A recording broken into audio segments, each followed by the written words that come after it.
Good morning, good afternoon, wherever you are. Welcome to the third day of the Digital Week Online. Today it's all about digital transformation. And today I'm very delighted to have one of the top thought leader in cybersecurity to talk with us about this important subject, digital transformation and cybersecurity. Welcome everybody. I'm very glad to see you and talk to you again after a long time. And I would like to start with a short introduction for our panelists today. Let's start by myself. First of all, my name is Elias Shbib. I am a serial entrepreneur in cybersecurity since over than 21 years, passionate about everything related to cybersecurity and technology. And here we are. Let's say I would like to welcome Johannes, Dr. Johannes Drogan. Can you please give a short introduction about yourself before we start? My pleasure, my friend. My name is Johannes Drooghaag, but most people call me JD because that's much easier to pronounce and it doesn't hurt your throat and my ears when it's pronounced wrongly. I am the founder of Spearhead Management. Our focus is mainly on the human element in cybersecurity, the human element in process optimization, the human element in digital transformation. And what we focus on is how can we optimize that collaboration between human beings, like most of us, the processes, which we will also change with digital transformation, and all the technology behind it. And that's where we focus on, that's what we publish on, and that's why I'm very happy to join this panel today. Thank you. Adam, would you please give us a short overview about your background and about your experience also in cybersecurity? Sure, thank you for having me. I'm really happy to be here, a part of this panel. I'm here in the United States. My name is Adam Roosevelt. I'm the CEO of a company called AR International Consulting. We focus on compliance, cyber, and investigations, really looking at the intelligence space and merging that with cyber requirements to support our clients around the world. I'm former US military, so I've been deployed in combat. I've used cyber on the battlefield to give allied forces an advantage over our enemies. Came home, started working here in the United States, working with the government, really getting involved in the community space and just making sure we deploy policies, technologies, and procedures. And our company is heavily involved with commercial and the public space. And happy to be here and look forward to engaging the panelists. Impressive, very interesting. Thank you very much, Adam. Charles, would you please introduce yourself? Yeah, thank you. I welcome everybody. It's great to be part of this very distinguished panel. My background is sort of a combination of government, industry, and media. I started out with the Department of Homeland Security at S&T when I first got involved in cybersecurity. And I've been involved in the corporate side through General Dynamics Mission System as one of their chief growth strategists for cybersecurity and emerging tech. And I write for Forbes, and I'm a visiting editor of Homeland Security Today. And my main thing that I'm really focused now is I teach at Georgetown University in two graduate courses, one in applied intelligence and the others in cybersecurity risk management. And I look forward to an engaging discussion. Interesting. Thank you very much, Charles. Fernando, can you please introduce a little bit about your background and experience? Yeah, sure. So I started quite young, very young indeed, and saw the internet growing since 1993. So I don't want to go into very early cowboy days of internet. We all know how it was. And then I continued my career as a CTO of organizations. And more recently, I was part of the Naoris cybersecurity, distributed cybersecurity. I exited. And now I'm having fun. So I'm starting to do new projects. We're still in stealth mode. I'm getting a little bit more into the fun side. I need that for the next 2 or 3 years. But you know, I keep focusing continuously on cybersecurity. You know, there's no way for me to drop it. So that's me. Excellent. Thank you very much, Fernando. I believe in between us, we have like around 100 years of experience in cybersecurity, and we will be able definitely to give our viewer some insight about what's going on, since COVID-19 really has forced the business to adapt to a new way and working to meet really new backend or demand. And this has changed the entire world. And definitely the cyber criminals, they adopt also their tactics, correct? And they change all those tactics of exploit and how they can do the phishing and start to infiltrate in getting the data and stealing let's say, the most treasure information every corporate has. And we see there's a continuous race actually in breaches, and there's a lot of headline about crippling ransom attacks, and this has changed really the whole world. And I would like to know with you why there are still gaps in the presence of cyber attack and cyber crime and awareness regarding this critical role of security, especially in digital transformation. And what is the preparation and cybersecurity capability we need really to build in order to improve our digital transformation projects? And if there's any way that we can tackle this gap, gentlemen, can you please give us your insight on this? Johannes, if you want to. I'm happy to go. I'm happy to chime in on this. Sure. You know, it's been an enigmatic problem why we have not had better cybersecurity. I mean, obviously the internet was not built for security; it was built for communication. But we've had many years to sort of close those gaps. Unfortunately, I think one of the bigger problems is the corporate world is virtually ignored it. They sort of passed on the cost of cybercrime to consumers or wrote it off. They didn't see it as a really big issue. But I think that's changing. I think there's more awareness now, largely because of all the wake-up calls we've had over the last few years, from SolarWinds to now all this rash of attacks on over COVID-19. And I think there's a change, a bit of mindset. And the first thing about changing a mindset is understanding what your gaps are and what your vulnerabilities are and your assets are. And now that it's affecting both cost and reputation of large companies and small companies, and it's also a dire threat to our healthcare system, which has been a major target of this past year for ransomware attacks. I think people are taking notice, and they're looking at basically employing risk management strategies, and they're learning. But it's a curve because there's a lot of policies, technologies, and interchange that needs to take place to bolster our defenses. And that is the quest we need to go on. Thank you. Yeah, I fully agree with you, Charles. It's really, we need to change the mindset, correct? Absolutely. And what is your view, Adam, on this? Like, especially coming from, let's say, a work for a very long time in government, how you see it from before, from the government, let's say, experience you have, and then now also you are the business and the corporate. How you see? Do you think that the cybersecurity is missing in the digital transformation project? You know, I would say, you know, I talk to a lot of young people, and I have to simplify cyber. Cyber is a different language. And I would say that when you're advising clients, whether they be individuals, law firms, public sector, private sector, every time we communicate, it has to be tailored so that folks understand what they're going through. I'd also say that if we look at cyber as a competitive sport, we would see the dynamic change. In a sports element, we always prepare, we train, we work hard, and if we fail, we get up the next day and we continue to fight. Cyber has not been adopted fully as a competitive sport.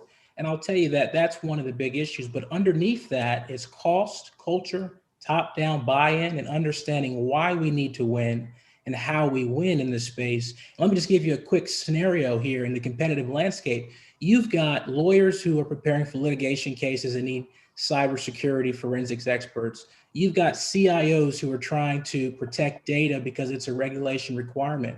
You know, you've got parents who are trying to articulate this to their children, and that's going to be important now that social media is in the space. They're putting their social security numbers on the applications. They're sharing all this information. So there's so many different competitions happening. whether it be in the individual capacity, the corporate capacity, or in the public sector capacity. But I think we need to look at it as a competitive sport. And there's a lot of ROI if we prepare, we train, and we engage effectively to make sure our clients win long term. Very, very interesting. And I like how you, the competitive sport, actually. I will remember this. I like cybersecurity, competitive sport. It is really very true what you say. We need to know, okay, we get breached, we need to lesson learned and fall down and stand up and go forward. And Fernando, can you tell us a little bit how you see, what is your point of view, what is the missing actually in the digital transformation project, and how we can tackle actually the cybersecurity maturity challenge to succeed in the digital transformation project? Well, what is not missing? That's the question. You know, there's so much missing. I think the fundamental problem is that cybersecurity is broken. Let's all agree on that. You know, for 35, 40 years, it's always the same approach to tackle it. Yeah.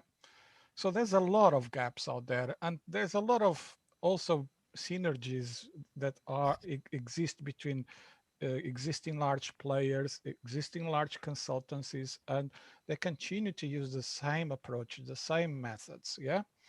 And obviously, if you're trying to tackle a malware, yeah, a zero-day cyber weapon, is something that is not known. If you don't know what it is, you can't tackle it. Full stop. Yeah. And people try with AI. We know who are all the players that have all sorts of AI, etc. But it's fundamentally broken. So you have to start to think about new approaches. Yeah. There's no way. I don't think we can talk a lot about what is missing, and there's a lot of stuff missing. Yeah, you know, at the core for any project, you have to really to understand if you have the right team, the right people. Yeah, there's so much lack of understanding on IT teams, security, on developers.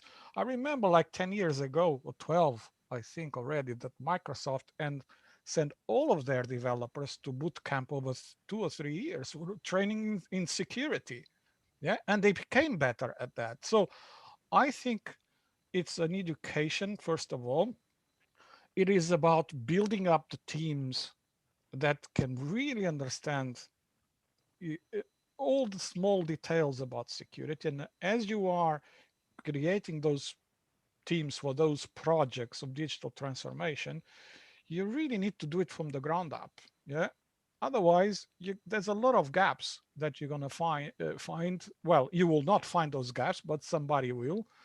And those are what they will exploit because, you know, TTPs usually is the main problem. You know, we know that. Yeah. And when you're doing digital transformation, you're going to have to integrate so many different things. You have so many third-party providers, and those gaps will continue to exist. I don't think we can do a lot of work, prepare for all of that, but the gaps will still be there. Okay, let's not fool ourselves. They will continue. Sure. JD, I am a big fan about what you do, cybersecurity and the human element.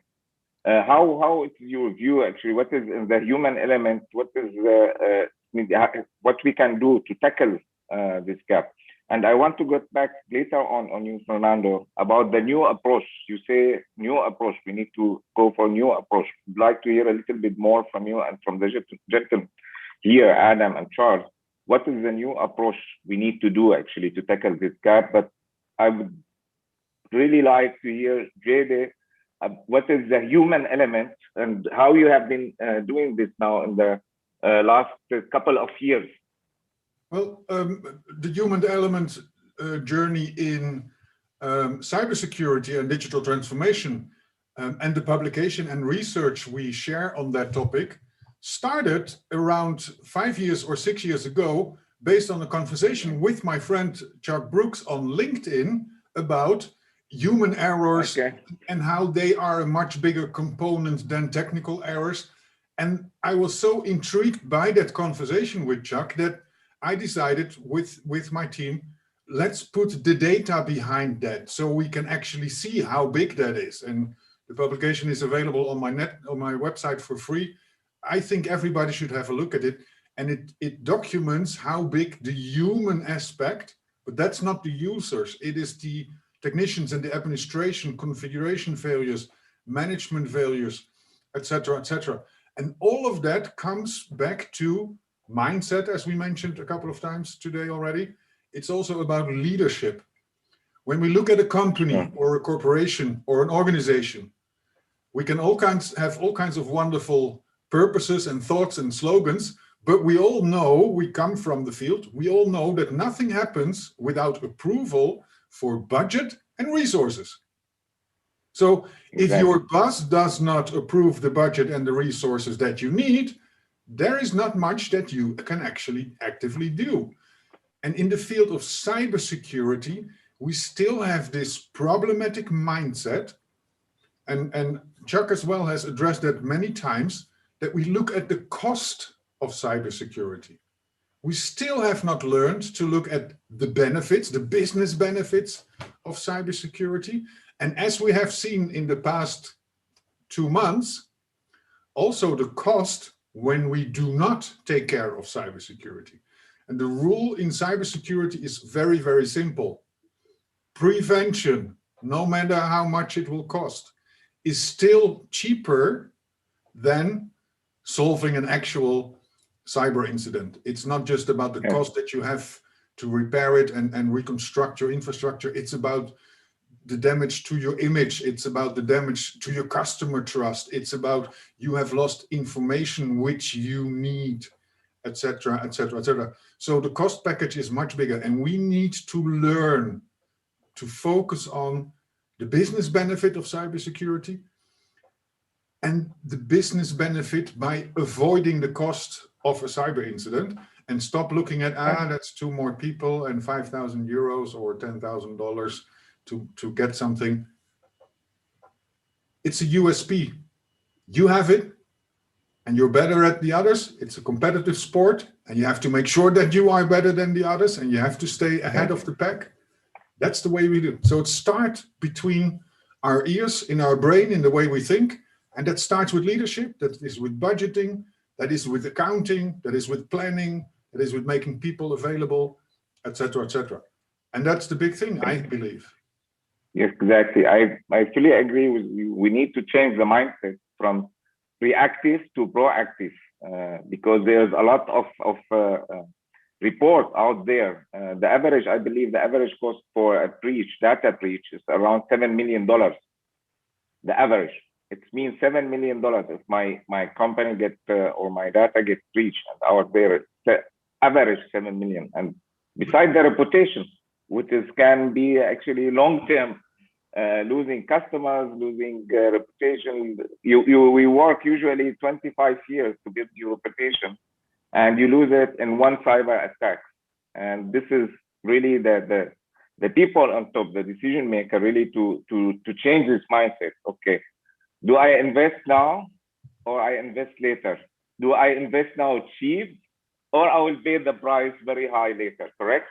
Am I training to win, or am I risking to lose? That's the decisions you have to make, right? Exactly. You want to add anything on that, Charles? I mean, I think John said it perfectly. It is training to win, and it is changing perceptions of government and corporations to really learn. And I agree with what Fernando said too. It starts with education, and then what Adam said earlier, really a great analogy, is it is competitive, and we have to look what's happening now. The adversaries are not stopping their quest to do what they can do, and they're sharing information, hacking kits and tools on the dark web. But some of these smaller groups are now consolidating, because cybercrime has become probably one of our biggest threats right now, particularly with the use of cryptocurrency and ransomware, because they're going where the money is. And I think that one of the lessons here is that you can't protect everything, perhaps, right? But most of the companies that are getting hit are small businesses, a lot of big ones too, of course. But you can make yourself not be the low-hanging fruit, and that you do by creating a risk management strategy, looking where your vulnerabilities are, looking where your gaps are, looking what you need to do with your your antivirus software, your firewalls, your Wi-Fi. There's a lot of steps you can do, and of course, strong passwords that just make basic cyber hygiene that can make you less of a victim. And I think the message from this forum, I think, is great, because we're really preaching and saying, we need to really educate the C-suite and leadership out there. And it is a question of ROI now. It is a question of reputation. And until we do so, our adversaries are going to keep winning. And so we need to change the mindset immediately. Exactly. And I fully agree. It is a very profitable business. It will cost the world $6 trillion on cyber crime. It means it's really worth it to get into it. Attacking healthcare records, which is the most expensive record. And we saw last year, it is crazy how many hospitals get really attacked with ransomware, and really, it's now not anymore, it's losing money and losing data. It is really touching a very important thing. It is touching lives. And we need really to take action on that. And we need to change the mindset and take it more serious in this matter. Fernando, before we go back to Fernando for the approach, I just forgot the new approach you say about. Adam, what is your view on this point? How you can give our viewer some tips and some advice on how to really go to this competitive landscape in cybersecurity? It's a great question, and I think the panelists have hit it right on the head. The only thing I would add is 3 points. Benchmarking. I think a lot of corporations are looking for where to start. In the United States, we have a point where we start. The National Institute of Standard and Technology, special publications that have been released. Great reference points for both the federal government and the commercial space to leverage, or else you start on a path where you have experts guiding you with enterprise security frameworks like SAPSA and TOGAF. There's so many different directions to go, so we need to point to a reference point to benchmark our security programs. The second thing I would say is cost recovery. The clients always love to hear how they're going to recover costs. If I'm going to spend $2 million, give me the data that says that I'm going to recover this cost if I invest it now, whether it be in a month from now, 2 years from now, 3 years from now. I want to know. And then lastly, I'll say data analytics drives a lot of conversations and a lot of decision points. I'll give you one point of reference here. For e-discovery, it's about 70% of the cost for a litigation matter.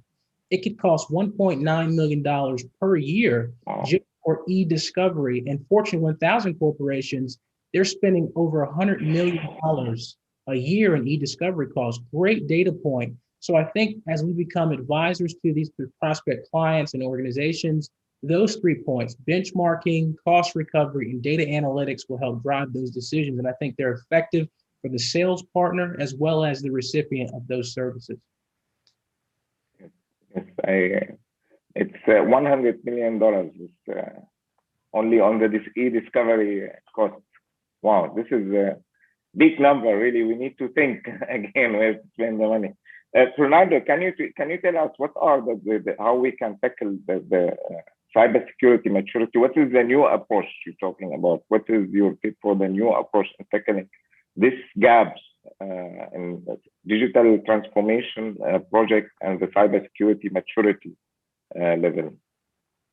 You need to start to look at alternative methods, alternative technologies, and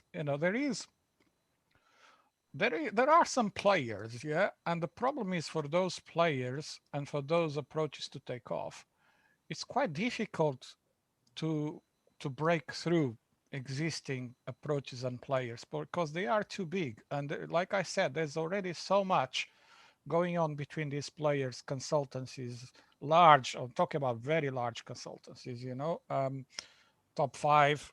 And of course, then it's very, very difficult for these approaches start to be adopted because, these corporations need to continue to make money and give dividends to their shareholders. Yeah, so they will continue to do what they are doing. Yeah, but the approaches.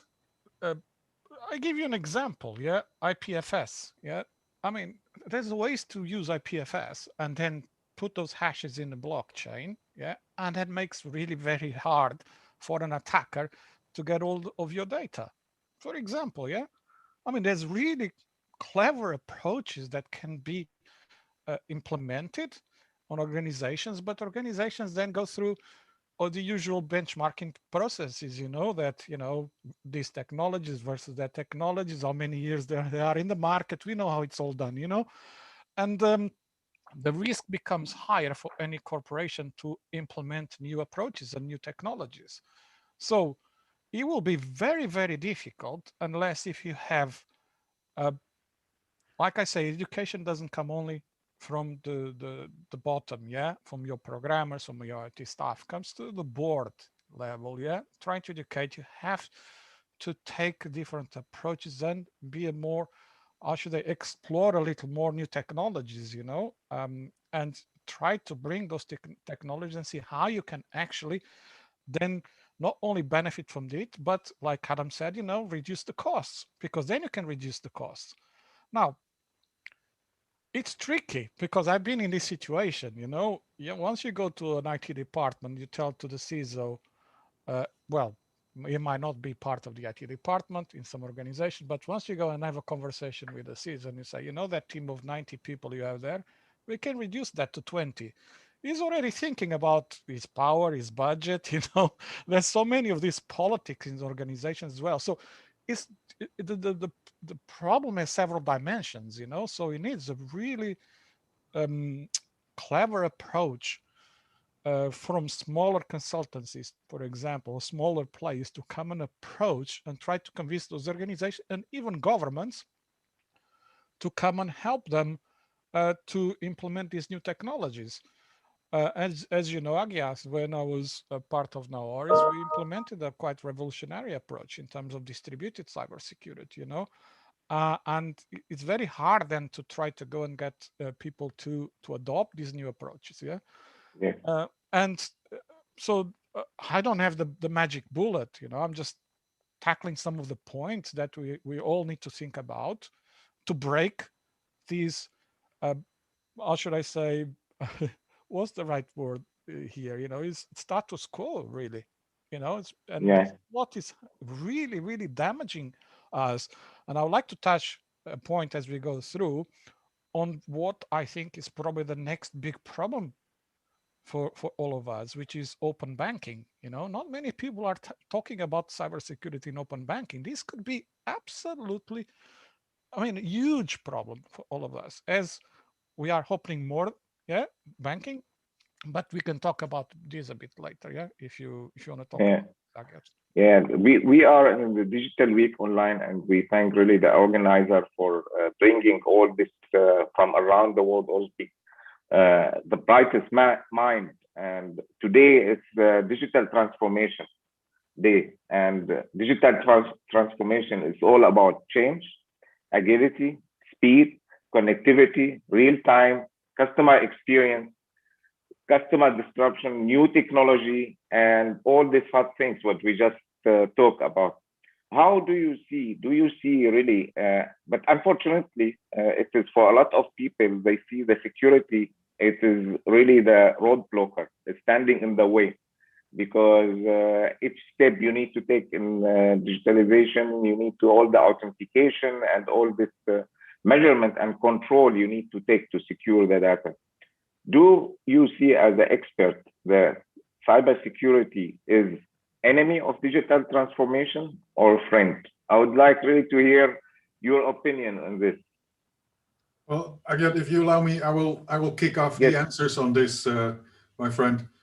Cybersecurity is a business enabler for a couple of very important reasons. Number one is it protects your business interest, and it protects the interest of your shareholders. It protects the interest of all your employees. It protects the interest of your customers and your suppliers. It is a protective shield which you need to make sure that you 1 year, 2 years, 5 years from now are still in business. But it's also an important instrument. And the one thing that I see with the clients I coach and during the courses I do is that we have lost a little bit of focus, let me put it in a friendly way, with our agile thinking.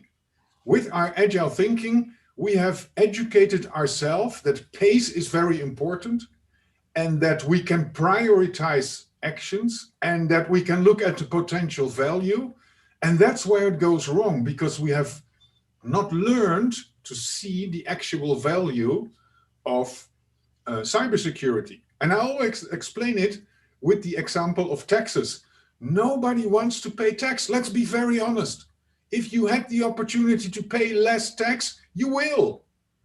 But you can sit in your agile meeting room or have your scrum meeting and decide as a team that you came to the conclusion that it's much better for profitability when you do not pay tax, but you will not get far with that because that's not your authority. And that's where a part of the problem has started to grow very explosively when we have misunderstood the authority over cybersecurity, that it has become something that we can decide upon, that it has become something which we can do in the next iteration, or something where we can decide that as simple, and it's all part of the research that we do, inspired by my friend Chuck Brooks, the human element in cybersecurity, that we have more than 30% of the cyber incident are caused by abandoned technology. And that means stuff we didn't take care of, stuff we didn't manage, we didn't monitor, we didn't patch. So when we as digital transformation expert look forward, that's great. But we also must remind our clients, and the agile team experts must remind their executives, we still have to manage everything that's in the field, and we have to focus on everything that we carry with us. And in that balance between a misunderstanding of authority and a misunderstood responsibility for everything we still have, our legacy, that's where we create our problems. And then we spend so much resources on solving things we didn't want to spend because we want to do the fast and the new things. And that's when we are shooting ourselves in the foot. Yeah, fully agree. Start all with the inventory. What I have, what is there, what is the landscape I have. This is the first step you do, and then you make sure, okay, are all the control measure I need, security is there. And I fully agree with you, JD. Adam, what is your view on this? It's cybersecurity the enemy of digital transformation project, or it is a friend? Would like to hear your insight, and Charles also, please. Let me leave it with this. Let's pretend we're all cyber doctors, and I think it's an appropriate analogy given COVID-19. I think everyone can understand that aspect of it. So right now we have a pandemic. It's cybersecurity, it's exploits, it's vulnerability, it's malware, it's all the things. And our clients are coming to us as doctors to say, you know, doc, I don't trust taking this vaccine, and it's a cyber vaccine. Here's what we're going to prescribe. We're going to prescribe this framework, this benchmark. And they're saying, still, doc, I don't trust it. Am I going to get immediate results? How much is it going to cost me? How long is it going to take? So I think if we put it into that analogy, we look at a few things. Trust is going to drive preparedness. I think that being the doctor that we all are for our clients and organizations out there, we've got to establish that footprint there with trust. I know cost is going to be a question. I know budget is going to be a question. Is security the enemy? If you look at it like the vaccine, perhaps. But I would say we have to be more of an advisor to the community, because I think prescribing it to our clients, they're going to have a culture that they're used to. They're going to have things that they just want to do. And one or two people telling them this is the prescription won't be enough. Most of the time it's event driven. And we talked about proactive versus reactive. Most corporations, when it's time to respond to a cyber incident, that's when everyone wakes up. But if we put our doctor hat on, our job is to do daily checkups. Our job is to prescribe medication, good exercise. I think that is kind of the prescription that I would give clients. And that's kind of the phased approach that I like to take in an analogy in this setting during COVID, that I'm just a cyber doctor advising the clients out there that there are ways to fix this. Security. The vaccine is not a detriment to your organization, but it is something we have to take. And I think that's a fair way to put it on my side. Yes, very, very well, nice described. Now, from your Charles, from your doctor point of view, what you will advise your client and customer and people who are listening now to us? Well, I would say that, cybersecurity is really now, as a doctor, it's a requirement. You don't have a choice. I mean, because of digital transformation, the world is changing. Remote work has put most of us into mini offices, unprotected, with little visibility for cybersecurity protection. The Internet of Things is coming on with millions of sensors and devices, which are increasing the attack surface for hackers. You have a convergence now of IT and OT and SCADA systems that are putting our critical infrastructure in danger, and you need patches there and expertise there, and of course emerging tech, which is 5G, which is removing latency, and artificial intelligence, machine learning, which is basically automating a lot of the defenses and attacks by cyber. So it is really a requirement. So I think what you need to do is you need to evaluate your own situation. Because everyone's different. There's no generic approach that covers everything. And I think the thematically ones, I think they're all good. I mean, defense in depth, look where you need your gaps are. Security by design, if you're working, creating software and hardware right now, critical, particularly with Internet of Things. And then, implementing zero trust, which is the latest phrase. Don't trust anything, which is it's easy to say, but harder to do. Because it deals a lot with access control, and again, it goes to the human element, where you have people, doing phishing, victims of phishing or insider threats, mostly by negligence. So I think the starting point now is let's look what we can do. It may be just simple to look at the data, encrypt your data as best as you can, because that's perhaps one of the only things you can control and make. If you are hacked, which you likely will be, at least maybe you'll make it more difficult for them. Yeah, it is always the matter, not if, it is only when, correct? Yes. And how ready you are, and how is your defense and disaster recovery plan look like, and what is the reaction and action and the policy you have in place actually in case of attack. And this is very important. And really, Charles, you brought a very important point is all the new devices in IoT, which will reach in the next 5 years to 70 billion devices out there ready to be charged and really overtaken to be the enemy to us and to attack our network. And the 5G, the AI, how the hackers also utilizing the AI and attacking the networks, and really automation, the whole automation. This is all aspects we need to take care of. And zero trust is always nice buzzword, but in the practice, it is really very difficult to implement. We try some of the projects in it. It is very complicated, but it's doable, and it's a must as zero trust. You start with trusting nobody, and let's talk now. Fernando, what is your view on digital transformation, cybersecurity, NME, 3G, AI, and the all impact on this? Especially, you have been also working for big enterprises and with big enterprises in this area.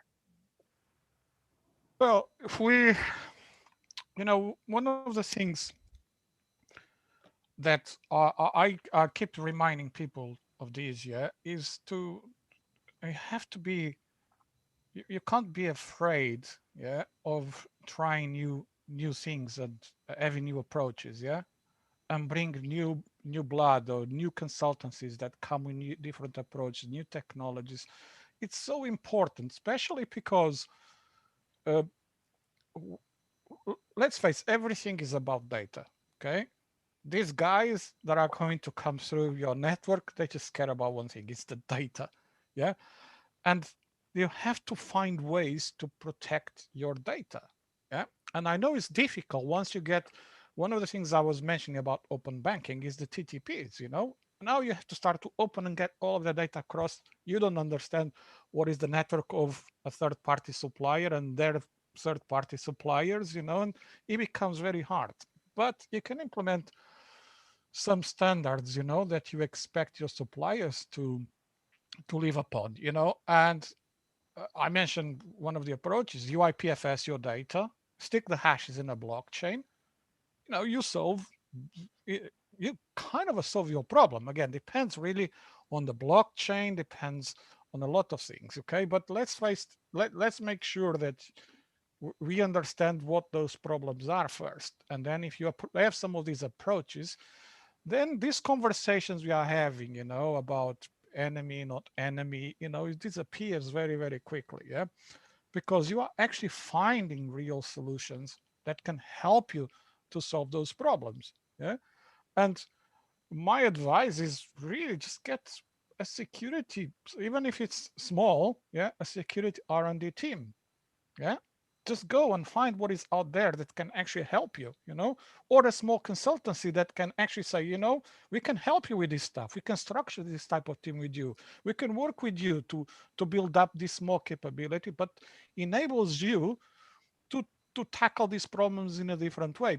If you're going to continue to tackle the problems in the same way you have, and yeah, let's spot the gap here, let's put this AI, let's, all of those things that we've been telling people. Yeah, and yes, do not stop the education like we've been talking. It's very important that you continue to build all of that and make sure that from top to bottom people understand, but also have different approaches, have an R&D team, small, as doesn't matter how small it is, but come up and accept proposals for trying new things. Yeah, it doesn't have to go big, but start with part of your network and test it and make sure you can actually achieve some results. Because if you can, then it's very easy to sell. Like Adam says, they expect, we've been talking for a while that we have to see cybersecurity as a cost. Yeah, but there's a ways to play around that. Okay, so how can you reduce the cost?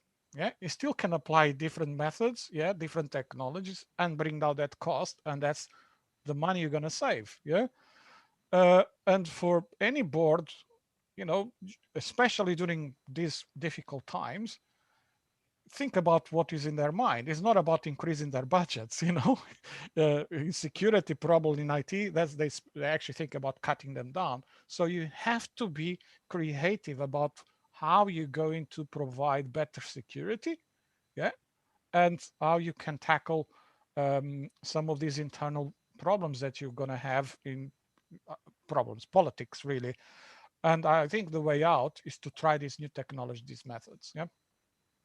No, but Fernando, like especially in this time, I believe we need to increase the budget, even if there's everybody tight in budget, and the economy is not going for a lot of companies that get hit.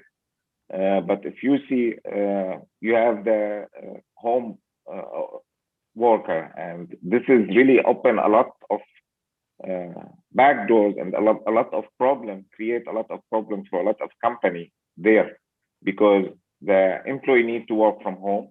The security control and security measure what they have in place, it's not anymore there. And there's some study also, I read recently some reports saying like the employee at home, they are not really, as soon as they work from home, they are not very concerned anymore about a lot of security measures they have and the policy. They forgot we are not in the company. I think maybe it is something related to the human nature. Okay, I'm not in the office, then not all policy and procedures apply to me, and not opening some suspicious file, and I agree or with any you. other.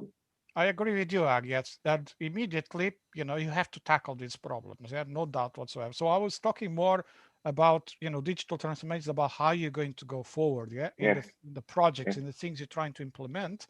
What are all of those things that can actually make a difference, and actually you have to start cybersecurity to see it as something at the core of any new projects that you start. You don't have to implement the same stuff you already have for new projects. Let's try something new. So it's coming more from that perspective. But yeah, I mean, look, either we don't agree that the budget should increase, but the reality is not a lot of companies will be able to do that. So you have to be creative about how you can achieve better level of cybersecurity. That's my point. Yeah. Gentlemen, I agree, Fernando. Gentlemen, we are approaching the last couple of minutes of our session. I would like to hear from you if you have any other thought to our viewers, to the people listening now around the world. Do you want to share with us any other thoughts on this subject? What is your tips? We have still 10 minutes approximately. Would love to hear your thought and insight if you want to add anything about more what we have been discussing today in this great panel. I do. Johanna? I will keep it short and sweet to make sure that everybody has their time. Cybersecurity is a human aspect, and we see that 6 years in a row consistently confirmed 9 out of 10 cyber incidents are caused by the people working with technology, and only 1 in 10 are caused by the technology itself. And what we continue to do is focus on the technology by buying new technology or inventing new labels for technology. Suddenly we speak about zero trust. Last year we spoke about single sign-on as the solution, etc., etc. That's the wrong focus. And the second thought I want to give everybody is we need to understand and we need to accept as a society that our connected society and the deployment of technology is significantly faster than what a human being can process. And that will only get worse. So if we continue in this low focus on educating people and supporting people, let's think about people with disabilities, an entirely different aspect, but they will still use technology. If we continue this way, the gap between what we understand to protect and what we use will only get bigger. And that's where we have to focus on. Yeah, the human element always. 100%. Charles, you want to give us also some of the final thought Sure. for our viewer? Absolutely. I think what we learned today, that it's a very complex issue, and the human element is certainly key. And I think one of the biggest problems we have now with most small businesses and medium businesses, and actually governments too, and individuals, we're all in this together.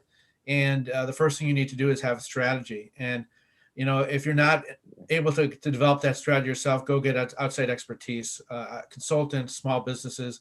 I think that's really the future of cybersecurity is. I think, that there's just too much to orchestrate, too many different tools and threats, and you need to have someone that's very adept at the latest information on threats, how to collaborate, where the resources are.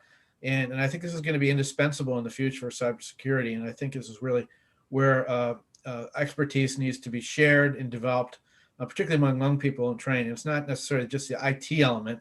It's really the holistic element of looking at the really approaching cybersecurity and its many diverse applications and challenges. Yeah. 100% strategy. And if you don't have the in-house expertise, go out and seek expertise. Seek the people who's doing this for living since many years. They know what to do. They will give you the right advice, and definitely you will get better help actually with the expert out there to help you and tighten your strategy, put strategy in place and tighten the cybersecurity measure you have. Adam, what is your view on there? Or there's any last thought you can share with us today, please? In closing, I would say, first off, I've learned a lot, even being a part of the panel. I don't think that there's not enough learning to be done, even for the experts. And I think that people out there who may be listening, I know cost is a major factor. So let me just provide some relief. There are ways to make sure we can phase in robust cybersecurity and digital transformation. And I believe that can be accomplished in a phased cost solution model. So if your budget is constricted to 2 million this year, you got a 4 million budget next year, there's ways for us to deploy solutions in a manner in which we phase in a robust program. And lastly, I'll say from a programmatic perspective, you got requirements analysis. So we're sitting down with folks, we're talking about what their immediate goals are, their priorities are, and we're phasing in our cost plan to make sure that it addresses the immediate solutions and the priorities. Then there's the designing element. We're going to design a solution around your enterprise and make sure that those things are taken care of, because one size does not fit at all. And then there's a large part of functionality and security testing to make sure the solution does work. And then we're going to move into the final phase of implementation and ongoing O&M. But again, I would say rest assured there are ways to phase in solutions with using a cost phased model. So that's one of the things that have been very strategic in my career is we've got to operate within a specific budget. We understand, we get it.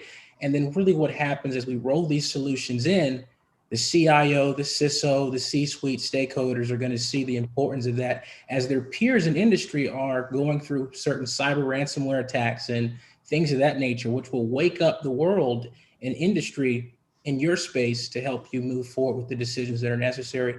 And please follow us. Of course, there's always marketing. Follow us online, and you can find me on LinkedIn, Twitter, and the rest of the panelists as well. And just been a pleasure to be a part of this. Thank you. Thank you very much, Adam. Thank you very much. Fernando, your last thought you want to share with us as closing for today? Yeah, sure. So, look, we need to go back and really think about what is digital transformation. Yeah, and a lot of people keep focusing when you're talking about digital transformation. It's about improving IT system, yeah, making them more digital, making whatever, yeah. But it's as digital transformation has more to do with the strategy, yeah, for the business, yeah, new ways of thinking around the business, and it's about how you can compete, yeah, in this new digital economy, because this is open, yeah, it's a world. Usually, when you get into becoming a player in a certain area, you start small in your country, but you have to think big. So it is about the strategy and how you can compete in this digital economy, yeah. So changing just the technology and your security, which has to be at the core, it's not just about that. You have to know how to choose the right technologies as well. Yeah. And when that comes as well to understanding how you can fit this technology into your business to deliver that strategy, yeah, and this way to compete. And of course, to be able to survive, you have to have cybersecurity from the ground up designed into this strategy, your digital transformation strategy. Yeah? So then it's about really improving the operations of the company to enable you to achieve that strategy. Yeah? So, and one of the basic problems that I see, yeah, and I've been really, look, believe me, in my first digital transformation project was a guy who was visionary in 1999. Okay. And it transformed the entire LT department of a publishing company that owned about 50 newspapers. Yeah, I don't want to talk names, but so a lot of the focus since then, yeah, it's focused on one of the pillars. And that pillar is customer experience. The customer experience digital transformation. And that's why I was talking about the open banking and the APIs opening. It's all about focusing on that customer experience. But a lot of gaps are behind before. The TTPs, you need to have a proper strategy to do with third-party providers. I keep saying these now because I see this as a big problem coming soon. So yes, customer experience is extremely important, yeah, for all of that. But you cannot overthought about all of these and the new business models create and leave the cybersecurity behind. You really have to take it even more serious than ever before. You have to take it at the core. Education, get help from small consultancies, from medium-sized consultancies, because they tend to be, in my opinion, a bit more, no disrespect to anyone, but they tend to be more agile and help you more. So just go and try new technologies and try new approaches. That's what I'm saying. So my final thought is do not compromise on cybersecurity. It's becoming, I'm seeing things that because of people working from home, it can be an absolutely chaos in the next 3 to 4 months. Hopefully not. Hopefully I'm wrong. It will become too expensive. Gentlemen, I really enjoyed our discussion today. We can, I believe, spend hours and hours talk about this subject. We are passionate about it, and thank you very much for your insight. And I would like to thank also the Digital Week team in putting the great program, 3 days. It is a marathon of really a lot of things and new subjects we learn all about. And I would like to thank, special thanks also for Dennis Guarda to put this today, the Digital Transformation Day together actually, and make it possible from, and the whole team behind it. Thank you very much. And I hope we will see you soon. And thank you for everybody from our viewer. I hope you have some insight today and you learn something. And please keep safe, keep cybersecurity safe, and to see you next time. Thank you very much. Thank you. Thank you. Bye. Thank you. Bye. Take care.